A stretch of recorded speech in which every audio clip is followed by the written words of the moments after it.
네, 오늘은 주의 날 제30주일입니다. 찬송의 책 491쪽입니다.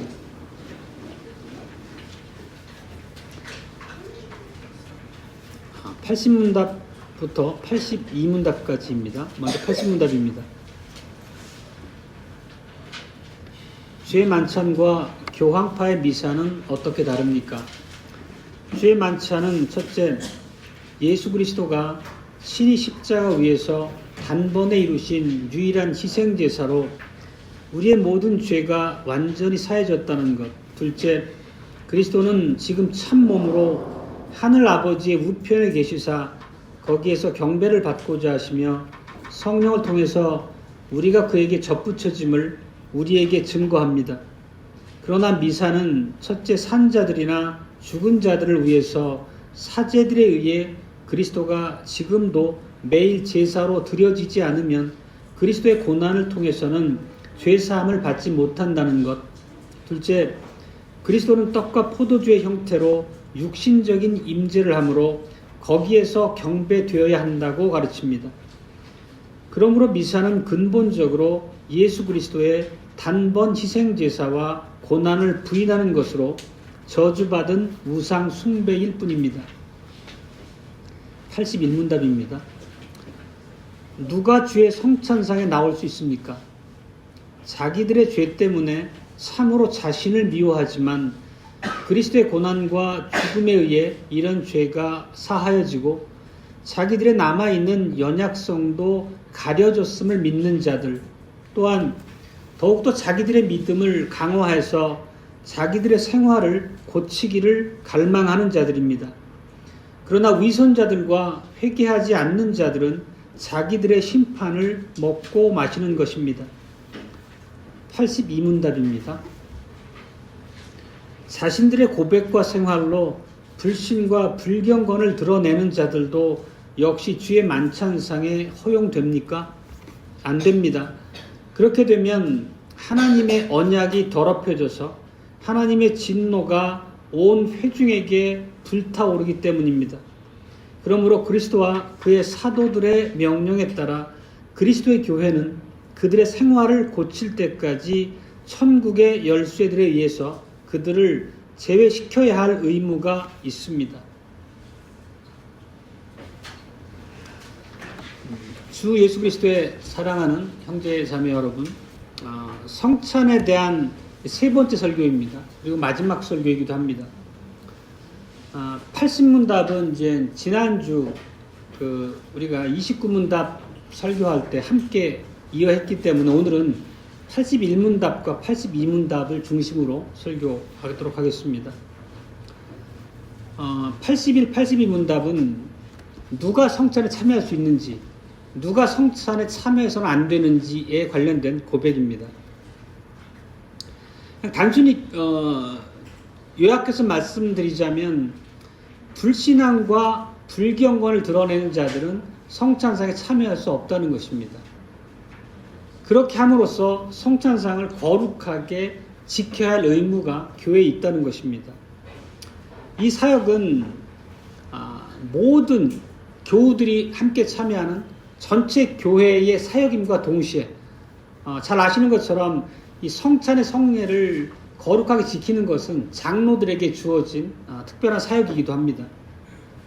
하나님께서는 이 만찬을 우리들에게 배설해 주셔서 말씀대로 살기 위해서 분투하는 사람들, 늘 삶의 연약함 가운데서도 하나님의 말씀을 붙잡고 영적인 씨름을 계속하는 사람들에게 떡과 포도주를 먹고 마시게 함으로써 우리의 믿음을 강건케 하시고 새 힘을 주시기 위해서 세운 제도라고 우리가 고백한 바 있습니다. 그렇다면 주의 식탁에 참여하시는 사람들은 누구입니까? 한마디로 정리하자면 예수 그리스도의 구속의 사역을 믿고 의지하는 자들입니다. 믿고 의지하는 자들은 그 어느 누구도 주님의 식탁에서 쫓겨나지 않을 것입니다. 그렇지만 허투루 믿고 회개하지 않고 죄악 가운데 머물러 이대로 좋습니다 하고 게으름을 피우는 자들이라면 마땅히 성찬상에 참여할 수 없도록 성찬상이 보호되어야 할 것입니다. 오늘 81문답은 이렇게 시작합니다. 누가 주의 식탁에 나올 수 있는가? 그리고 오늘 저희가 함께 읽었던 고린도전서 11장에서 바울은 고린도 성도들에게 이렇게 얘기합니다. 이것은 첫 번째 성찬식 때, 즉 성찬을 제정하시는 자리에서 예수님이 하신 말씀입니다. 받아 먹어라. 결국 이거는 우리가 단순히 우리한테 먹을지 아닐지를 선택하라고 하는 그러한 권한을 주신 것이 아니라 명령으로 우리에게 주셨다는 걸 이미 고백하고 배운 바 있습니다. 이거는 우리가 반드시 고백해야 할 바이기도 하고 또 고린도 성도들에게도 같은 내용으로 교훈을 하고 있는 것입니다. 그리고 우리가 이제 이미 고백하고 살펴봤던 28주일에서 내용을 보면 그리스도께서는 나와 모든 성도에게 그를 기념하여 이 뗀떡을 먹고 이 잔을 마시라고 명령하시고 또 이렇게 약속하셨습니다. 이렇게 고백했습니다. 명령이기도 하고 그 안에 약속이 담겨 있는데 그 약속의 내용을 보면 그리스도께서 우리 죄인들을 위해서 죽으셨고 또 성령의 사역을 통해서 우리로 믿게 하셨고 또 우리의 믿음이 연약한 가운데 떨어지는 것을 막아주시고 우리를 강건하게 믿음 가운데 거할 수 있도록 강화시켜주기 위해서 주님의 만찬을 제정하셨다. 이런 약속의 내용을 우리가 배웠습니다. 그리고 하나님께서는 당연히 그 주의 만찬상으로 나오도록 우리에게 명하신 것은 이유가 있습니다. 고린도전서 10장을 통해 살펴보면 16절입니다. 우리가 축복하는 바 축복의 잔은 그리스도의 피에 참여함이 아니냐. 우리가 떼는 떡은 그리스도의 몸에 참여함이 아니냐. 오늘 읽은 구절입니다. 결국 주의 잔을 먹고 잔을 마시고 떡을 먹는 것은 그리스도가 획득하신 모든 은사와 구속에 참여한다는 의미를 고백하고 있는 것입니다. 실제 이 성찬에 참여하는 것은 구약의 희생제사를 보면 희생제사를 드리고 희생제사의 제물을 함께 제사에 참여한 그 회중들이 먹습니다. 그리고 그 먹는 그 행위를 통해서 상징적으로 보여진 죄사함을 마음속에 새기고 확신하면서 집으로 돌아가는 그런 의식이 제사제도 안에 담겨 있는 건데 말하자면 우리가 성찬상을 통해 누리는 것도 동일합니다. 떡을 먹고 포도주를 마심으로 예수 그리스도의 구속에 우리가 참여하고 있다라고 하는 것을 눈으로 보고 마음에 더 깊이 새길 수 있도록 성령님의 은혜가 그 자리에 우리 함께하면서 우리를 그렇게 믿음으로 세워주시는 자리입니다. 우리가 사는 삶의 과정에서는 많은 그 생활의 곤고함 때문에 염려에 빠지기도 하고 이러저러한 실망으로 씨름하기도 합니다. 또 죄로 인한 비탄에 빠져가지고 우리가 많은 심정적인 연약함 가운데 던져지기도 합니다.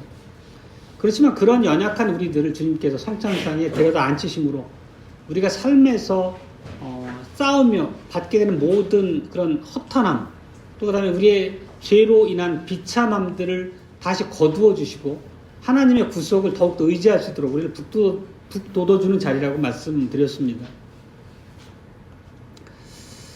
실제 우리가 이 성찬을 제정하셔서 우리 것을 반드시 기념하라 명령하신 바가 얼마나 우리의 연약함까지를 배려하고 우리를 그 자리에서 일으켜 세워 하나님의 자녀로 살아갈 수 있도록 힘주시기 위한 자리인지 그 말씀을 우리가 깊이 깨닫고 고백할수록 그 은혜를 감사하지 않을 수 없습니다. 그러니까 우리 언약 백성 모두는 당연히 성찬에 참여할 수 있습니다. 왜냐하면 우리의 모든 죄를 사해 주셨다고 반복해서 우리에게 새겨주시기 때문입니다. 그래서 우리는 그 말씀, 그 명령을 겸손히 받아서 주님께서 배설하신 상에 기쁨과 감사로 참여하고 먹고 마시면서 즐거워해야 되고 하나님의 약속과 우리에게 명하신 바를 마음에 새김으로 우리가 사는 동안 하나님의 백성답게 살아가야 할 것입니다. 둘째 주제는 주님의 만찬에 참여하기 위해서 어떻게 준비해야 하는가 문제입니다. 반복해서 말씀드리지만 성찬은 우리의 연약함을 아시는 하나님께서 우리의 믿음을 강건케 세워주기 위해서 배설하는 잔치상이라고 말씀드렸습니다. 그리고 믿는 자만 참석할 수 있다는 당연한 전제가 따라 붙습니다. 그리고 그리스도께서 위하여 죽지 않은 사람들, 다시 말하자면 그리스도의 구속을 의지하지 않는 자들은 성찬에 참여할 권리가 없습니다. 성찬 예식문에서는 그것을 이렇게 표현합니다. 그리스도께서는 오직 믿는 자들을 위하여 이 음식을 제정해 주셨습니다. 한마디로 말하면 그리스도와 연합하는 것, 그리스도의 구속을 믿고 의지하는 자만이 참석할 수 있다고 하는 범위를 한정하신 것입니다. 그리고 우리가 교회에 나온다는 것은 하나님의 복음의 말씀을 사모함으로 나오고, 또 당연히 예수님의 구속을 통해서 우리에게 주어진 바 구속의 보화, 은사들을 우리 것으로 믿고 고백하기 때문에 교회에 나오고 또 성찬상에 참여하는 것입니다.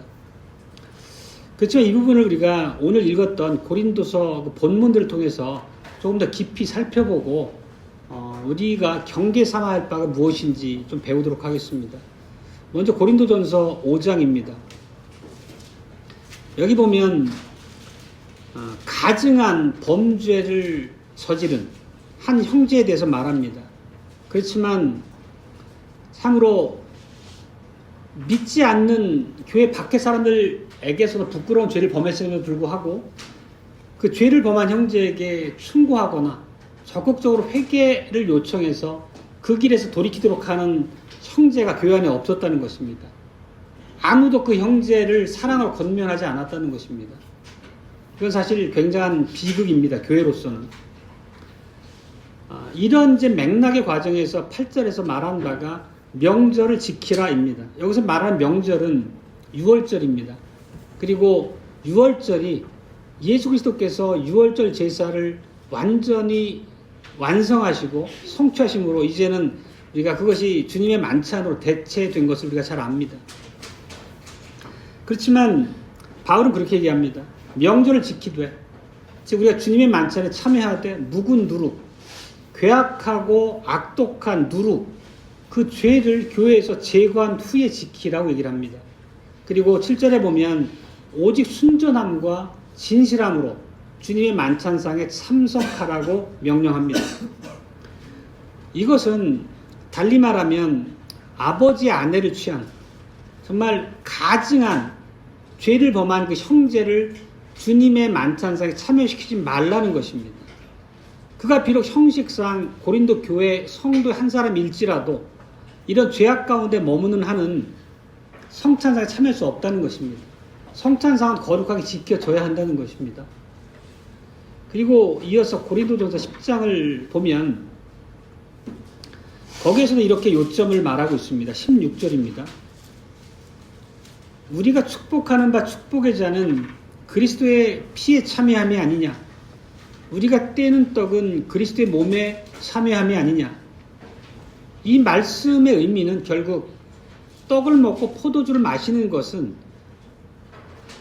그 성찬상에 참여하는 사람들의 것이라는 뜻입니다. 그리고 21절에서 이렇게 말합니다. 너희가 주의 잔과 귀신의 잔을 겸하여 마시지 못하고 주의 상과 귀신의 상에 겸하여 참여치 못하리라. 그 이유를 22절에서 이렇게 얘기하는 것입니다. 우리가 주를 노여워하시게 하는 것이다. 우리가 죄 가운데 머물러 있음에도 불구하고 성찬상에 참여하는 것은 하나님을 노엽게 하는 죄라고 하는 것을 지적하고 있는 것입니다. 만약에 계속해서 반복해서 죄 가운데 머물러 있거나 하나님이 금하신 바를 행하면서도 성찬상에 참여하는 것은 안 된다는 것입니다. 귀신과 교제하고 있다면, 다시 말하면 악한 영과 짝해서 하나님을 대적하고 있는 자가 있다면 주의 식탁에 참여할 수 없고 참여시켜서도 안 된다는 얘기를 강하게 하고 있는 것입니다. 이 얘기는 무슨 뜻이냐면 성도라고 해서 매번 성찬상에 자동적으로 참여할 수 없다는 뜻입니다. 성찬상은 오직 회개한 자들, 겸손한 자들, 진정으로 예수 그리스도 안에서 구속을 소망하는 자들만 참여할 수 있다는 얘기입니다. 그런 자들을 위해서 준비하신 잔치상이라는 뜻입니다. 이어서 11장에서 오늘 읽었던 본문을 한번 보겠습니다. 거기 보면 주의 만찬을 먹어서는 안 되는 경우에 대해 쭉 열거하고 있습니다. 실제 당대 고린도 교회의 모습을 보면 자기들의 부패를 인정하지 않는 자들도 있었고, 또 그리스도가 절대적으로 자기의 구원에 필수적이라고 하는 그런 확신도 갖지 못한 자들도 있었고, 또 삶의 모양을 보더라도 회개와는 거리가 멀었던 자들이 있었습니다. 근데 그런 자들까지도 주의 만찬을 참여하고 있음을 봅니다. 실제 오늘 그 본문 내용에 담겨진 내용을 간단히 요약해 보면, 성도들이 복음 설교를 듣기 위해서 교회에 모입니다. 그리고 설교를 듣고 나서 집에서 가져온 음식으로 성찬식을 거행합니다. 당시에는 그 성찬과 애찬이라고 하는 게 좀 겸해서 치러졌던 독특한 형식이긴 합니다. 근데 부자들은 자기들이 가져온 많은 음식을 배불리 먹고 술을 마시면서 만취합니다. 근데 가난한 자들은 그런 부유한 사람들을 보면서 줄인 배를 이젠 힘들어하면서 부러운 시선으로 그를 쳐다봅니다. 사실 이런 모습을 떠올려 보면 우리의 믿음을 강화시켜주기 위해서 주님의 만찬상을 배설하셨는데 전혀 그 의도가 충족되지 못하고 오히려 우리들의 믿음을 시험에 들게 하고 주님의 성찬상을 더럽히고 있다는 것을 금방 깨달을 수 있습니다. 그래서 바울이 이렇게 그들을 책망합니다. 22절 말씀입니다. 너희가 먹고 마실 집이 없느냐? 너희가 하나님의 교회를 업신여기고 빈궁한 자들을 부끄럽게 하느냐? 내가 너희에게 무슨 말을 하랴? 너희를 칭찬하랴? 이것으로 칭찬하지 않노라. 그리고 성찬이 무엇인지를 다시 한번 분명하게 그들에게 깨우칩니다. 26절 말씀입니다. 너희가 이 떡을 먹으며 이 잔을 마실 때마다 주의 죽으심을 오실 때까지 전하는 것이니라. 결국 주께서 왜 죽으셨냐고 묻고 있습니다. 주께서는 우리의 죄를 위해서 죽으셨습니다. 결국 성찬상의 교제라고 하는 것은 수직적으로는 하나님께 감사하고 그분의 구속을 우리가 바라보고 찬송하는 자리이기도 하지만 수평적으로는 형제 간에 서로를 향한 확실한 사랑이 드러나야 하는 자리이기도 합니다. 그런데 지금 우리가 살펴봤던 본문의 내용을 보면 나의 죄 때문에 예수님께서 죽으셨다.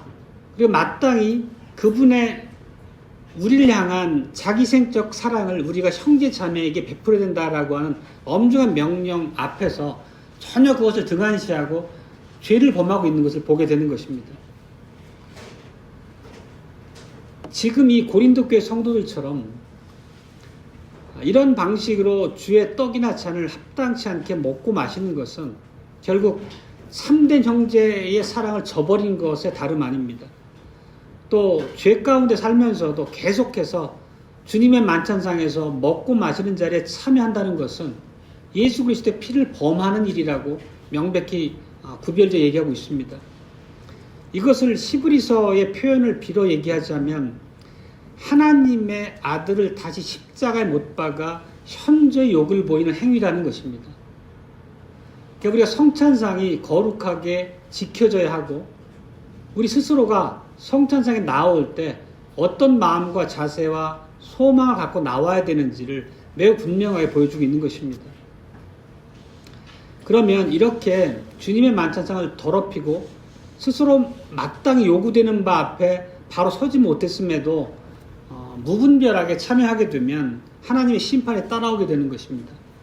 실제 고린도 교회에 임한 심판을 30절에서 읽을 수 있습니다. 이러므로 즉 이런 이유로 너희 중에 약한 자와 병든 자가 많고 잠자는 자도 적지 아니하니, 이 잠잔다는 것은 죽었다는 표현인 거 우리가 잘 알고 있습니다. 결국 이 얘기는 죄를 회개하지도 않고 예수 그리스도의 구속을 감사하고 확신하지도 못하면서 식탁에 참여해서 결국 하나님의 진노를 유발했고 주님을 노엽게 했기 때문에 이런 하나님의 심판이, 하나님의 치심이 교회 안에 임했다는 뜻입니다. 그리고 오늘 읽었던 여기서 31절 32절에서 판단이라고 하는 용어를 쓰고 있는데 실제 엄중한 의미를 따지면 판단이라는 의미보다는 심판이라는 의미로 우리가 이해하는 게 맞습니다.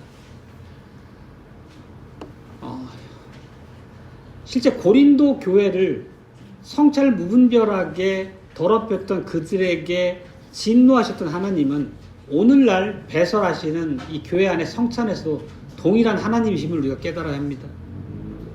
그러면 이런 이제 고린도서의 많은 말씀들 통해서 우리가 얻을 수 있는 결론은 무엇입니까?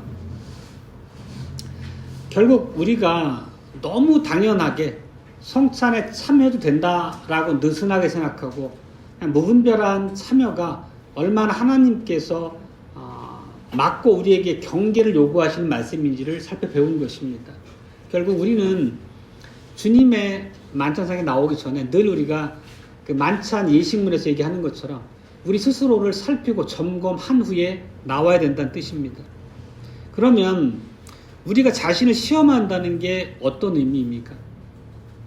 자신을 점검한다는 것과 관련해서 또 의외로 잘못된 판단을 가지고 스스로를 성찬상에 나오지 못하도록 막는 경우도 있다는 것입니다.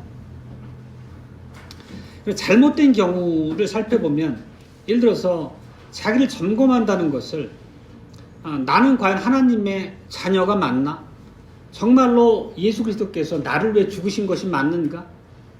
이런 질문으로 자기를 점검한다는 것은 맞지 않습니다. 이것은 우리가 수요일날 그 돌듯신조 해설에서 배웠던 것처럼 이런 하나님께서 엄연히 말씀 안에 약속하신 바를 의심하는 것은 우리 악한 의구심은 죄라고 배운 바 있습니다. 하나님께서 우리가 은혜 언약 안에서 우리하고 언약을 맺어주시고 어떤 언약의 선물로 우리에게 주셨는지를 이미 밝히 성경 안에 드러내서 가르쳐 주신 바가 있습니다. 하나님 우리 아버지가 되어주시고 예수님의 구속을 우리 것으로 인정해 주시고 또 성령을 보내셔서 우리가 말씀 안에 하나님의 백성으로 살 수 있도록 지켜주신다고 하셨습니다. 그렇다고 하면 전능하신 하나님의 이러한 약속은 결코 공허한 약속이 아닙니다. 그렇다면 그런 약속을 의심하고 회의를 갖는 것은 자기 점검이 아니라는 뜻입니다. 그건 악한 죄의 일환입니다. 우리가 약속 받은 바가 있으면 명시적으로 계시를 통해서 우리에게 선포해 준 하나님의 약속이 있으면 그 약속은 우리가 붙들고 믿어야 된다는 뜻입니다. 정말로 우리가 해야 하는 질문은 하나님 편에서 약속에 대한 회의가 아니라 내가 정말 하나님께서 말씀하신 것을 믿는가라는 방향에서 자기를 점검해야 된다는 뜻입니다. 하나님께서는 이렇게 말씀하십니다. 너희들은 참으로 연약한 존재다. 슬프게도 나의 계명을 날마다 어기고 내일도 또 죄를 지으며 살아갈 것이다. 이렇게 우리의 연약함에 대해서 드러내서 말씀하십니다. 그 얘기는 어떤 뜻이냐면 우리가 마땅히 하나님의 말씀대로 이 말씀을 인정한다면 우리가 허탄하고 무익한 죄인이다. 하나님의 진노를 받아 마땅한 그런 죄인이다라고 하는 자기 스스로의 고백과 회개가 있어야 된다는 뜻입니다. 결국은 우리가 죄와 비참함에 대한 고백이 없이는 구속을 의지할 수 없다는 뜻입니다. 결국은 우리의 연약함에 대해서 핑계하고 그 자리에 눌러 앉으시는 얘기가 아니고 진실로 날마다 죄 가운데 본인이 하나님 앞에 죄를 범하고 있음을 하나님을 슬프게 하고 있음을 인정하고 회개하고 돌이키라는 얘기가 담겨 있다는 뜻입니다. 그리고 또 이런 말씀도 하십니다. 너희 죄값을 지불하기 위해서 내가 독생자를 보내줬고 그 독생자의 십자가에서의 희생사를 통해서 완전한 죄와 거룩과 의를 너에게 전가시켜 주었다. 우리가 칭의를 고백할 때 우리가 배우고 고백한 바입니다. 결국은 하나님께서 이 완전한 구속을 우리에게 전가시켜 주셨다는 것을 진정으로 믿고 이걸 하나님의 은혜로 선물로 받아들이고 확신하느냐를 묻고 있는 것입니다. 이런 점들을 점검해야 된다는 것입니다. 자기의 죄와 비참으로 하나님 앞에 얼마나 부족한지 진노를 사 마땅하지만 그분께서 구속해 주신 구속의 은혜가 있기 때문에 나온다고 하는 명백한 자기에 대한 인식과 하나님의 약속에 대한 신뢰가 있어야 된다는 뜻입니다. 또 하나는 하나님께서는 성령을 통해서 너희들의 마음을 새롭게 해서 하나님을 위해 살 수 있도록 우리를 계속적으로 주장하시겠다고 약속하셨습니다. 이 얘기는 우리 안에 내주하시는 성령님을 통해서 우리가 진정 감사함으로 하나님께서 명하신 바 삶의 자리로 나오기 위해서 끊임없이 감사함으로 자기의 삶을 이렇게 세우느냐는 뜻입니다. 이런 각각의 요소가 잘 갖춰지지 않으면 안 된다는 의미입니다. 실제 그리고 이 로마서의 구성을 보면 이 세 가지가 축을 이루고 있습니다.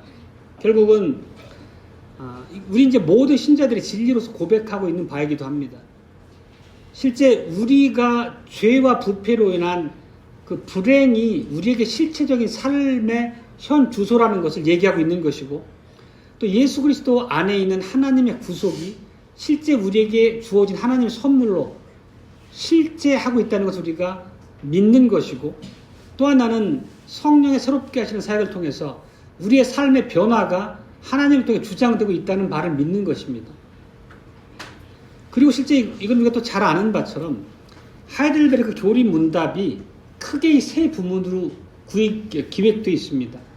실제 보면 그 첫 주일에 대한 서론을 고백하고 난 다음에 2주부터 4주까지는 나의 죄와 비참함이 얼마나 큰지를 고백하는 내용을 담고 있습니다. 그리고 5주부터 31주까지가 사도신경의 고백인데, 거기는 결국 내가 이런 죄와 비참으로부터 어떻게 구원을 받았는가에 대한 고백의 내용을 담고 있습니다. 그리고 이후에 32주부터 52주까지 마지막 부분이 이렇게 나를 구속하여 자녀 삼아주신 하나님에 대한 감사의 장으로 내용이 구성되어 있습니다. 그래서 32주 이후에는 십계명과 주기도문의 내용을 가지고 신앙 고백을 우리가 배우게 됩니다. 그리고 이것들이 실제 오늘 우리가 30주일에서 주의 식탁에 나오는 자들에게 물어야 했던 질문에 대한 대답으로 주어졌던 세 가지 개념과 동일합니다. 결국 이 얘기들이 로마서의 기본 구조이고 하이델베르크 신앙 고백 문답안의 구조이고, 또 오늘 우리가 고백하고 있는 작게 보면 30주일 안에 고백의 내용이라는 뜻입니다. 주님의 만찬상에 나오기 위해서 우리가 어떤 고백의 현 주소와 자기 삶을 살피는 점검이 있어야 되는지를 얘기하고 있다는 뜻입니다. 우리가 81문답을 보겠습니다. 그러니까 주의 식탁에 나오는 자들은 자기들의 죄 때문에 참으로 자신을 미워하지만 그리스도의 고난과 죽음에 의해 이런 죄들이 사하여지고 자기들의 남아있는 연약성도 가려졌음을 믿는 자들, 또한 자기들의 믿음을 더욱더 강화해서 자기들의 생활을 고치기를 갈망하는 자들입니다.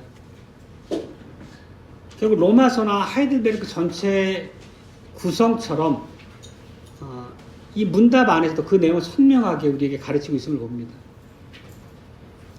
그리고 동일하게 이런 맥락들은 성찬 예식문 안에도 담겨 있는 내용입니다. 우리가 이런 관점으로 본다면 오늘 우리가 5장, 10장, 11장 그 고린도전서를 읽어봤는데 그 안에 있는 고린도 교회에서 결핍된 것이 무엇인가를 확연하게 알 수 있습니다. 5장에서 보면 실제 범죄한 형제가 자기의 죄를 미워하고 있다는 것이 전혀 드러나지 않음을 봅니다. 그리고 10장에 보면 귀신의 상에 참여하고 있는 사람들이 사실 그 의미는 악한 영과 짝해서 아직 죄 가운데 머물러 있는 그 사람들이 예수 그리스도의 구속을 확신하고 있다고 볼 수 없지 않겠습니까? 그 11장에서 본 것처럼 배부른 부자들이 자기들이 가져온 음식을 먹고 마시고 만취해서는 가난한 자들을 부끄럽고 비참하게 만든 것 자체는 그들의 생활 안에서 개선과 새로움이 있다고 볼 수 있을 열매가 전혀 없지 않습니까? 결국은 오늘 마땅히 성찬상에 나오는 자들이 고백하고 갖춰야 될 그런 자격이라고 얘기를 한다면 전혀 그와 배치된 모습에 머물고 있다는 것을 우리가 알 수 있습니다. 우리가 매우 경계 삼아야 될 부분입니다. 성찬에 참석하려면 우리가 먼저 자신을 점검해야 합니다. 자신을 살펴야 됩니다. 내가 매주일 교회 나가고 매주일 예배를 드린다고 해서 자동적으로 성찬에 참석할 수 있다는 것이 아닙니다. 반드시 믿음을 가져야 된다는 뜻입니다. 성찬이라고 하는 것은 믿음을 강화시키기 위해서 우리한테 배설하는 잔치상인데, 믿음을 갖지 않은 자가 어떻게 그 자리에 참여해서 자신들의 믿음이 강화될 수 있겠습니까? 결국 믿음은 나의 죄를 인정하고 그 죄 때문에 겸손한 태도를 유지하고 회개하는 자들입니다. 그리고 하나님께서 내 모든 죄를 아들에게 대신 덧씌우심으로 내 죄가 사함받았다는 것을 확신하는 자들입니다. 그리고 내가 죄와 비참한 가운데 여전히 살아가지만 하나님의 구속과 성령의 내주하심을 의지해서 자신의 삶에서 어떻게든 죄와 멀리하려고 하는 영적인 싸움이 치열해야 된다는 의미입니다. 이것들을 정리해서 말하자면, 만약 자기 마음속에 죄에 대한 슬픔이 없거나 또 죄와 실패의 연약함 안에서 정말로 내게 그리스도의 구속이 필요하다고 하는 그런 깨달음이나 확신이 없다면, 아니면 그런 깨달음이나 인정함이 있다 하더라도 순종하려는 마음이 전혀 없이 그냥 늘 죄 가운데 머물러 있는 것을 당연시하거나 연약함으로 일관한다면 죄 만찬에 참여해서는 안 된다는 것을 우리에게 권하고 있는 것입니다. 그리고 30주일에서 오늘 우리가 읽은 이런 말씀입니다. 결론적으로 말씀드리자면, 위선자들과 회개하지 않는 자들은 자신들의 심판을 먹고 마시는 것입니다. 우리가 사실 매번 성찬 때마다 우리가 해당 구절로 선포했던 말씀이니까 너무 익숙합니다. 다만 이 말씀을 우리가 얼마나 선명하게 대면해야 될지는 좀 다른 문제일 수 있겠습니다만. 그리고 이제 마지막 요점입니다. 주의 만찬에 참여하는 것은 무엇보다도 먼저 자신의 책임입니다. 실제 고린도전서 오늘 구절들을 읽어보더라도 바울이 교훈하고 깨우쳐주고자 한 바가 우선 거기에 있음을 압니다. 그리고 더 나아가서는 교회 공동체 전체 책임이 있다는 것입니다. 우리가 5장에서 봤던 것처럼 아버지의 아내를 범한 그 가증한 악인이 있었음에도 불구하고 그들은 그냥 방치합니다. 회개하도록 형제 사랑으로 권면하지 않았음을 봅니다. 참으로 교회가 마땅히 성찬상을 거룩하게 지키기 위해서 주어진 하나님의 명령 앞에 그들이 얼마나 게으르고 성실하지 않았는지 볼 수 있습니다. 5장 5절에 보면 이런 말씀이 있습니다. 이런 자를 사단에게 내어주었으니 이는 육신은 멸하고 영은 주 예수의 날에 구원 얻게 하려 함이라. 결국 누가 그러면 이런 사람을 사단에게 내어줘야 합니까? 사단에게 내어준다는 것은 주님의 만찬상에서 참석하지 못하도록 막는다는 의미입니다. 이거는 하나님께서 교회에 주신 열쇠의 권세를 행사하는 그런 측면을 우리가 이해할 수 있겠습니다. 이런 교회에 주신 명령은 먼저 우선적으로는 교회의 모든 지체들에게 공통적으로 주어진 명령입니다. 주의 만찬상을 거룩하게 지켜야 될 것은 우리 각자 모두에게 책임이 있다는 뜻입니다. 우리가 빌립보서 마지막 설교에서 그 서로를 무난하라 할 때 그 의미 자체가 세상적으로 아무 문제가 없는지, 먹고 사는데 걱정 없는지 이런 문제에 앞서서 서로 간의 영적인 건강을 돌아보고 하나님과 주님과의 관계가 바로 세워졌는지를 점검하고 권면하는 의미로서 해석한 바 있습니다. 그런 의미로서라면 우리가 좌우 형제 자매들과 그런 교제를 통해서 믿음 안에 있기를 서로 독려하고 격려해야 된다는 뜻입니다. 결과적으로 주님의 만찬상을 오염시켰을 때 고린도 교회에 임했던 그 질병과 죽음이라는 하나님의 진노의 심판을 우리가 오늘 구절에서 본 바 있습니다. 우리는 이제 각자가 자기 자신을 점검해서 성찬상에 바르게 참여하기 위해서 노력해야 될 뿐만 아니라 형제 자매들도 성찬상의 올바른 준비와 점검을 통해서 참여하고 있는지를 살피고 권면해야 된다는 뜻입니다. 그것이 바로 형제에 대한 진정한 사랑이고 하나님의 구속에 대해서 진심으로 감사한 태도라는 것입니다. 그리고 우리가 이제 다음 주에 고백하게 될 31조 고백에서는 이제 천국 열쇠와 관련된 고백의 장인데 결국 이 사명이 교회 전체의 사명임과 동시에 장로들에게 주어진 책무임을 고백하게 됩니다. 장로들은 죄를 회개하지 않고 또 예수 그리스도께서 나의 구속 주님으로 내 모든 죄를 사해 주셨다라고 하는 그런 믿음에 대한 확신을 갖지 않고 또 자기 생활 가운데서 연약함을 투쟁으로 이기려는 그런 노력도 전혀 하지 않고 죄 상에 차별한 사람이 없는지를 참석해야 합니다. 온 교우들이 형제 자매들 살펴야 될 책임이 있지만 더욱더 엄중하게는 장로들에게 성찬상을 거룩해야 될 책임이 크게 막중하게 주어져 있다는 것입니다. 실제 장로 임직서에도 보면 예식서에도 보면 장로들은 성례가 더럽혀지지 않도록 지켜야 한다라는 말이 명시적으로 포함되어 있습니다. 특별히 그런 이제 직무를 맡기고 세워진 직분이 이제 장로란 얘기입니다. 그러기 위해서는 마땅히 말씀과 고백 위에 누구보다도 먼저 선명하게 서 있어야 될 직분자가 장로이게 될 것입니다. 우리가 또 성경에서 익숙하게 아는 그 표현 중에 하나가 나무는 그 열매로 무슨 나무인지를 안다라는 그런 마태복음의 표현이 있습니다. 이 주의 만찬상에 참석하는 자들은 비록 어제까지는 내가 죄를 짓고 주님 앞에 송구한 마음을 갖고 있었지만 내일부터라도 똑같은 죄에 떨어지지 않도록 자기를 경계하고 죄와 싸우리라고 하는 결단이 늘 있어야 되겠습니다. 우리들은 제한된 능력을 가지고 있기 때문에 형제 자매들 다른 사람들의 속을 들여다볼 수는 없습니다. 그렇지만 죄로 인한 진실한 마음의 회개와 슬픔이 있다고 하면 그것은 드러나기 마련입니다. 자기가 가지고 있는 삶의 연약함과 맞서 싸우려고 하는 그런 치열한 분투가 있다고 하면 우리는 그 형제나 자매 싸움을 알 수 있습니다. 왜냐하면 그런 것들은 그 열매로서 남을 알 수 있듯이 드러날 수밖에 없는 그런 변화의 과정이기 때문입니다.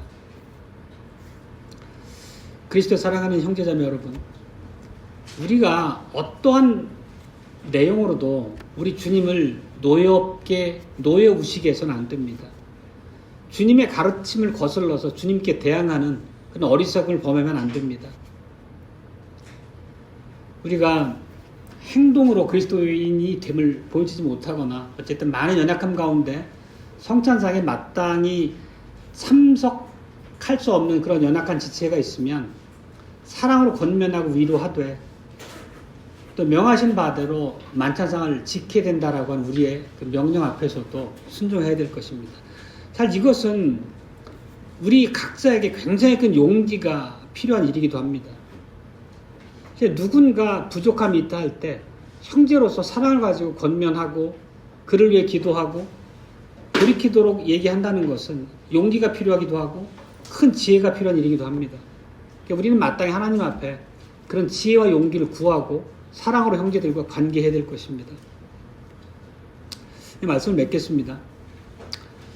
결론적으로 말씀드리면 겸손하게 자기를 점검한 후에 성찬상에 참여해야 됩니다.